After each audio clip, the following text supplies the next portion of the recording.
Hi everyone. तो आज का हमारा जो टॉपिक है वो है एस डी एक्सेस आर्किटेक्चर और एस डी एक्सेस पार्ट 1 हमने पिछली वीडियो में देखा था। तो इसमें जो हमने पार्ट 1 में बोला था कि इसके अंदर कौन कौन से कंपोनेंट्स होते हैं उसको डिटेल्स में हम कवर करेंगे। तो इस वाले जो आज का एपिसोड है इसमें हम एस डी एक्सेस आर्किटेक्चर के अंदर के जो लेयर्स हैं उसके अंदर कौन कौन से कंपोनेंट्स आते हैं उसके बारे में हम डिटेल्स में डिस्कस करेंगे। ठीक है। तो सबसे पहले कल हमने देखा था, सबसे पहले इसके पास मैनेजमेंट लेयर होती है। ठीक है। उसके बाद कंट्रोलर लेयर होती है। ठीक है। And then network layer and then physical layer. ठीक है। तो हमने देखे थे कल इसमें कुछ कंपोनेंट्स होते हैं, आज दोबारा रिपीट कर लेते हैं। जो फिजिकल लेयर होती है हमारी, ठीक है, तो उसमें हमारे जो कंपोनेंट्स होते हैं वो हमारे फिजिकली कंपोनेंट्स होते हैं, लाइक राउटर, ठीक है, स्विच, WLC और कंट्रोलर के लिए आईएस और DNA। ठीक है, DNA सेंटर, डीनैक भी इसको बोलते हैं। उसके बाद हमारे पास ये तो था, हमने जो फिजिकल लेयर की बात करी थी। नेटवर्क लेयर जो रीचेबिलिटी प्रोवाइड कराता है, इस पर दो टाइप के नेटवर्क होते हैं, एक होते हैं अंडरले नेटवर्क और एक होता है ओवरले नेटवर्क। ठीक है। तो हमने कल ये भी डिस्कस किया था कि जो अंडरले नेटवर्क्स हैं इसको हम दो टाइप से कर सकते हैं, एक STP यूज़ कर सकते हैं, दूसरा ISIS यूज़ कर सकते हैं। STP इज़ नॉट रिलायबल क्योंकि इसका कन्वर्जेंस टाइम बहुत ज़्यादा होता है। ठीक है। और अगर आपकी अंडरले नेटवर्क्स में कुछ प्रॉब्लम आती है तो ओवरले नेटवर्क उससे डिस्टर्ब होता है। ठीक है। और ओवरले नेटवर्क की अगर हम बात करें तो इस पर था हमारा लिस्प, CTS, सिस्को ट्रस्टसेक और VXLAN। ठीक है, जो हम कल बात करें। और जो कंट्रोलर लेयर पे जो हमने कल बात करी थी वो थे हमारे आइस और DNA। ठीक है। DNA के हमारे पास कौन कौन से थे? दो इसमें हमारे पास सब सब कंपोनेंट्स हम बोल सकते हैं, या DNA के ही दो हम इसको कंपोनेंट बोल सकते हैं। ठीक है, जो कि NCP और NDP है। ठीक है। और यहाँ पे हमें क्या होता है, DNA का GUI एक्सेस होता है जिसके थ्रू हम पॉलिसी मैनेज करते हैं। ठीक है, प्रोविज़न करते हैं, ठीक है, ऑटोमेशन करते हैं, ठीक है, और सिक्योरिटीज़ पॉलिसीज़ के अंदर आ गया। तो ये सारा का सारा हम कल हमने डिस्कस किया। तो आज हम देखते हैं कि आपस में कनेक्ट कैसे होते हैं और आर्किटेक्चर कैसे होता है और ये कैसे काम करता है। ठीक है। तो सबसे पहले हम बात करते हैं फिजिकल लेयर की। ठीक है।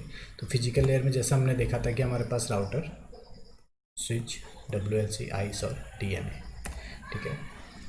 और जो हमारा SD एक्सेस है, ठीक है, ये लेट सपोज आपके पास यहाँ पे राउटर है, यहाँ पे आपका स्विच है, यहाँ पे आपका WLC है, यहाँ पे आपका AP है, यहाँ पे आपका आइस है, यहाँ पे आपका DNA है। तो जो भी SD फैब्रिक चलेगा वो इन फिजिकल डिवाइस के ऊपर चलते हैं।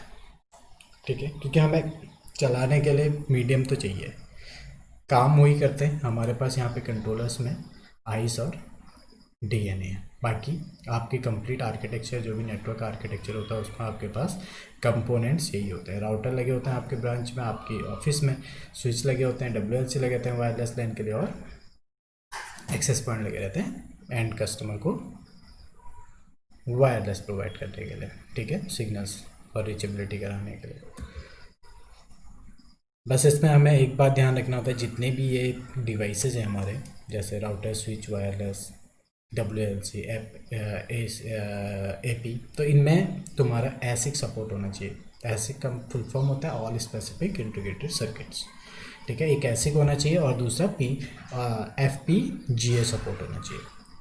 ठीक है, अगर ये दोनों सपोर्ट है आपके डिवाइस में तो ये SD फैब्रिक के ऊपर काम करेंगे। ठीक है।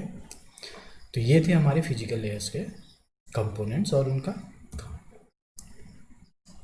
स्विच क्या करता है, वायर्ड एक्सेस। ठीक है, जैसे कि हम सबको पता ही है कि स्विच हमारा वायर्ड एक्सेस प्रोवाइड करता है। सेम ऐसे इसमें फैब्रिक के लिए कराता है। ठीक है, राउटर्स हमारे ब्रांच ऑफिस को कनेक्ट करने के लिए करते हैं, तो सेम वही है, router access to the fabric, branch access to the fabric. WLC WLAN का एक्सेस प्रोवाइड कराता है, WLC और AP। ठीक है, डीएनए और आइस ये दो हमारे पास कंट्रोलर हैं और इन दोनों की एप्लीकेशन हमारे पास होनी चाहिए इसको एसडी एक्सेस को चलाने के लिए, ठीक है। तो ये थे हमारे फिजिकल लेयर के डिवाइसेस और उनके काम, ठीक है। अगला हम देखते हैं नेटवर्क लेयर कि ये कैसे कनेक्ट होते हैं, ठीक है। तो हम आते हैं नेटवर्क लेयर में। नेटवर्क लेयर में अगर हम बात करें तो जैसे अभी हमने देखा था कि network layer consist अंडरले and overlay networks, okay.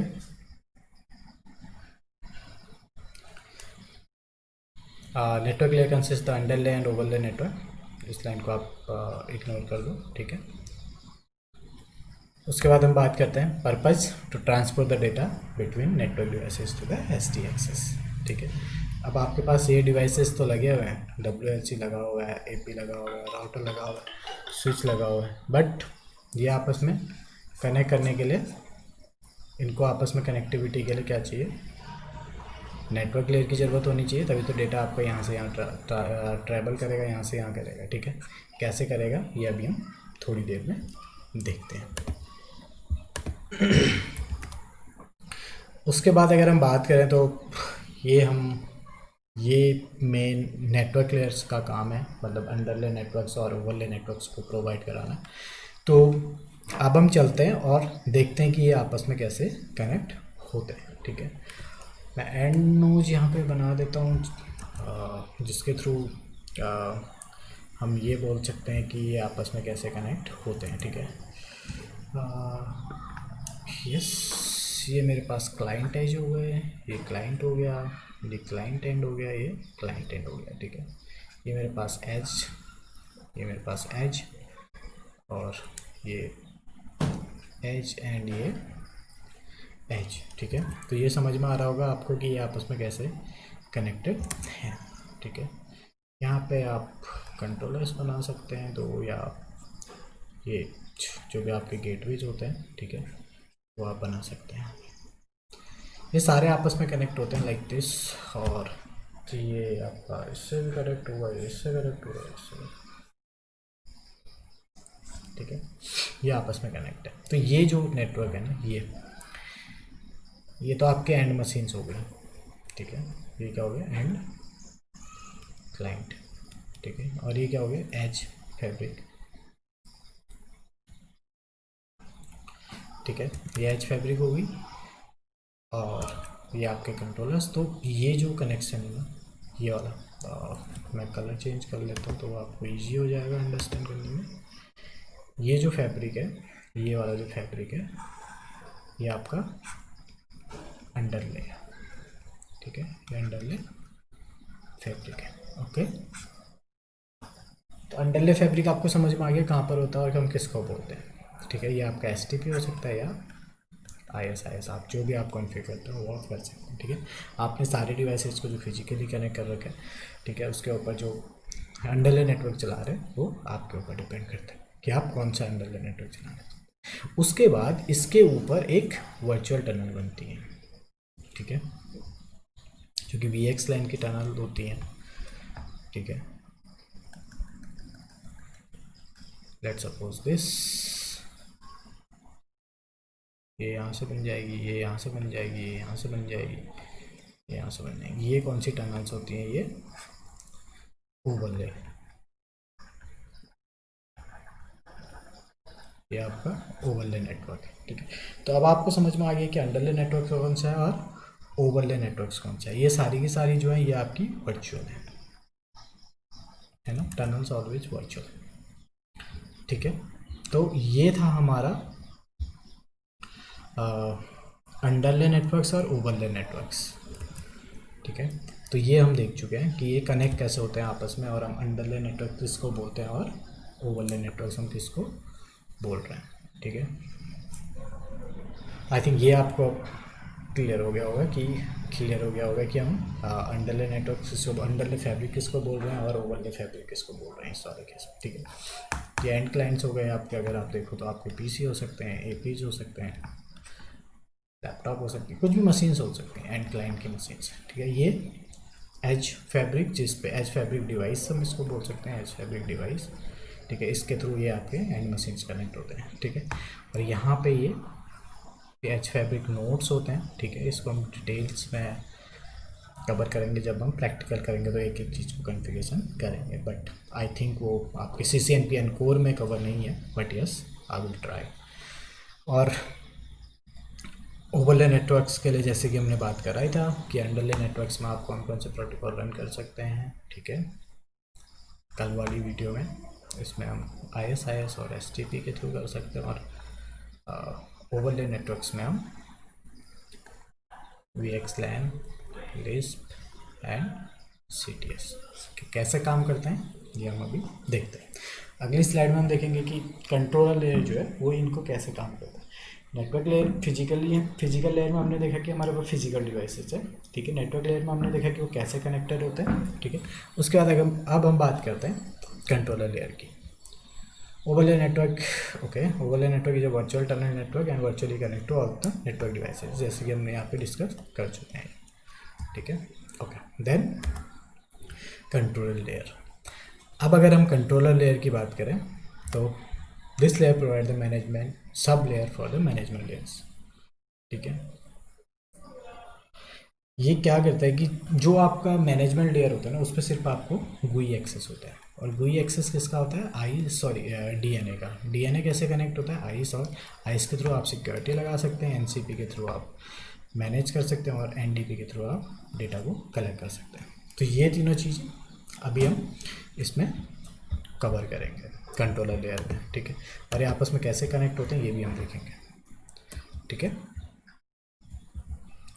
This is all provide by the DNA और आइस, ठीक है, जैसे अभी हमने बात करी थी।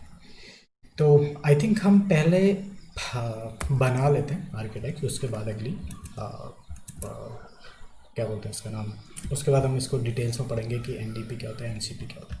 अगर अब हम फिजिकल लेयर से चलें, ठीक है, अगर अब हम फिजिकल लेयर से ऊपर की ओर चलें, लेट्स सपोज आपके पास यहाँ पर राउटर है, ठीक है, यहाँ पे आपके पास स्विच है, यहाँ पे आपके पास WLC है, ठीक है, ये आपस में कनेक्टेड हैं आपके। तो ये क्या हो गया आपका स्विच SD फैब्रिक, ठीक है, इसको हमने बोल दिया SD फैब्रिक।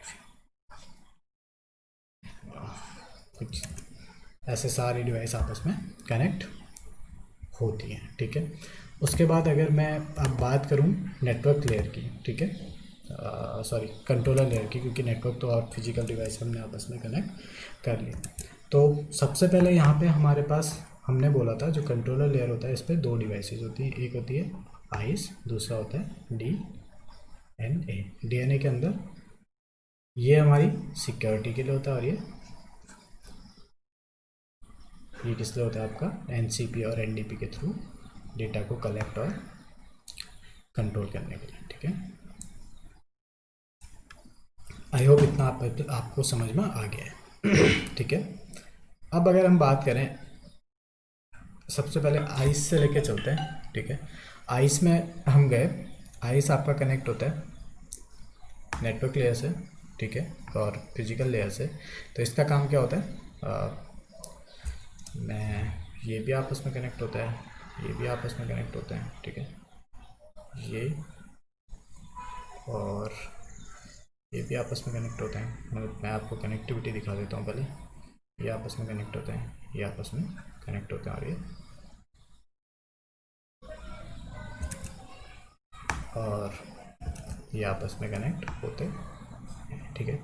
अब मैं आपको कलर चेंज करके दिखाता हूँ कि एग्जैक्टली कैसे कनेक्ट होता है, ठीक है। तो ये जो काम होता है इन दोनों का कनेक्ट होना, ये क्या करता है, एक ऑथेंटिक ट्रिपल ए और रेडियस, जैसे कि सिक्योरिटी के लिए यूज होता है, ठीक है, दोनों चीज़ ट्रिपल ए और रेडियस।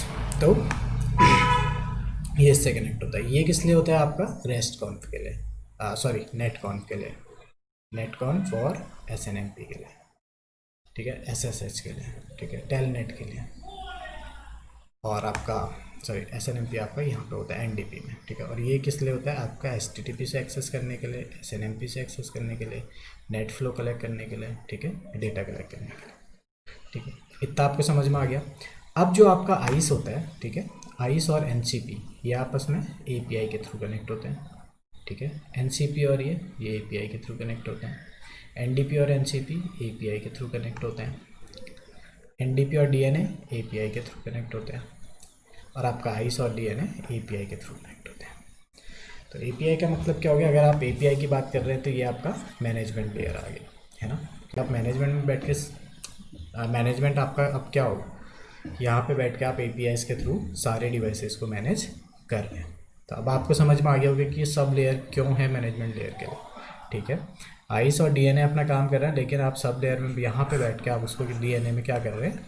एपीआई के थ्रू मैनेज कर रहे हैं, ठीक है। तो एपीआई एप्लीकेशन प्रोग्राम इंटरफेस, जो कि हमने कल पढ़ा था, ठीक है।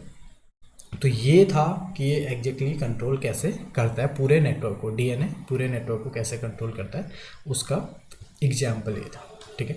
ऐसे कनेक्ट होते हैं आपस में कंट्रोलर, ऐसे फिजिकल डिवाइसेस कनेक्ट होती है। और नेटवर्क लेयर में हमने देखा था कि वो वर्चुअली ओवरले नेटवर्क कैसे कनेक्ट होता है। ये कंप्लीट ओवरले नेटवर्क सपोर्ट है, ठीक है। तो ये था। अब हम बात करते हैं एनसीपी और एनडीपी क्या करते हैं, ठीक है। एनसीपी और एनडीपी कहाँ पे लगे होते हैं, ये तो कंफर्म हो गया। अब हम बात करते हैं एनसीपी और एनडीपी क्या करते हैं। NCP network control platform provide अंडरले connectivity, जैसा हमने देखा था अभी, ठीक है। यहाँ पे हमारा एनसीपी लगा होता है, यहाँ पे हमारा एनडीपी लगा होता है, यहाँ पे हमारा डीएनए होता है, और यहाँ पे हमारा आइस होता है, ठीक है। आइस आपकी सिक्योरिटी के लिए, डीएनए आपका गुई प्रोवाइड करने के लिए, एनसीपी आपका अंडरले नेटवर्क प्रोवाइड करने के लिए। अंडरले नेटवर्क कैसे प्रोवाइड करता है? फिजिकल लेयर से, लाइक राउटर, स्विच, WLC और AP, ये आपस में कनेक्ट होती हैं, ठीक है। ये सारी की सारी फैब्रिक के थ्रू कनेक्ट होते हैं, ठीक है। ये आपका फैब्रिक पार्ट हो गया। उसके बाद ये आपस में कनेक्ट होता है अंडरले नेटवर्क से, ये भी आपका कनेक्ट हो गया अंडरले नेटवर्क से, ये भी आपका कनेक्ट हो गया अंडरले नेटवर्क से, ठीक है। उसके बाद ऑर्केस्ट्रा, जितनी भी मॉनिटरिंग होती है वो रेस्ट कॉन्फ के थ्रू, SNMP भी इसमें ही आता है, सॉरी, और आपका SSH, टेलनेट, ठीक है, ये सारे इसमें आते हैं। फैब्रिक ऑटोमेशन कैसे कराता है? APIs के थ्रू। ये इससे कनेक्ट होता है, ये इससे कनेक्ट होता है, यहाँ पे API चल रही है, ठीक है।